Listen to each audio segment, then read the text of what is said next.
periodic table and chemical reactions. Reduction of copper oxide. Using the setup in the following experiment, we can observe the reduction of copper oxide by heating the compound in a glass tube through which hydrogen gas is flowing.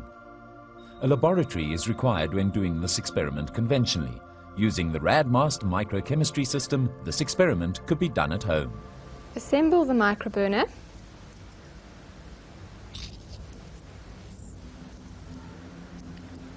Push the string through the glass tube in the lid of the microburner.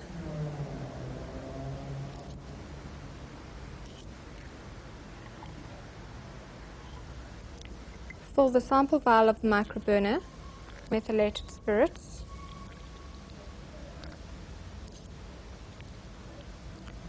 Put the lid onto the vial of the microburner. Place a zinc coil into well F1 of the combo plate. Put lid 1 onto well F1.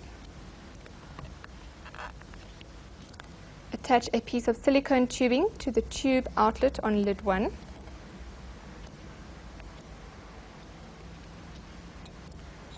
Fill about 2/3 of well F6 with water from a pipette. Put lid 2 onto well F6. Attach the second piece of silicone tubing to the tube outlet on lid 2. Place a small quantity of solid copper oxide into the center of the glass tube using the narrow end of a microspatula.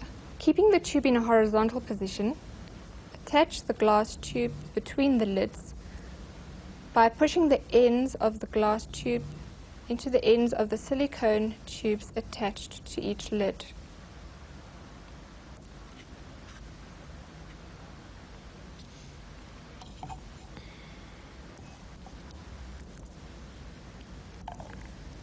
Fill the syringe with approximately 0.5 moles of hydrochloric acid and insert the nozzle of the syringe into the syringe inlet on lid 1.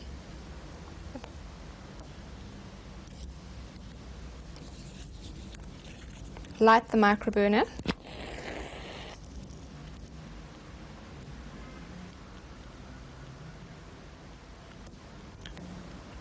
Slowly add the acid from the syringe to well F1. Note the bubbling in well F1 as the zinc reacts with the hydrochloric acid.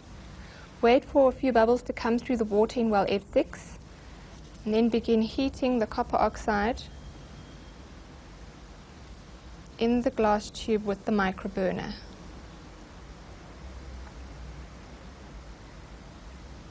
Note that a red-brown colored solid begins to form in the glass tube.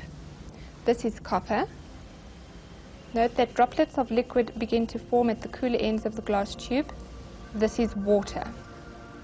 The hydrochloric acid reacted with the zinc to produce hydrogen gas. The hydrogen gas moved through the glass tube containing the copper oxide. When the glass tube was heated, the hydrogen gas reacted with the copper oxide. The copper oxide was reduced to copper, shown by the appearance of the red-brown solid in the tube. The reaction also produced water vapor, which condensed at the cooler end of the glass tube, where small droplets of the liquid were seen.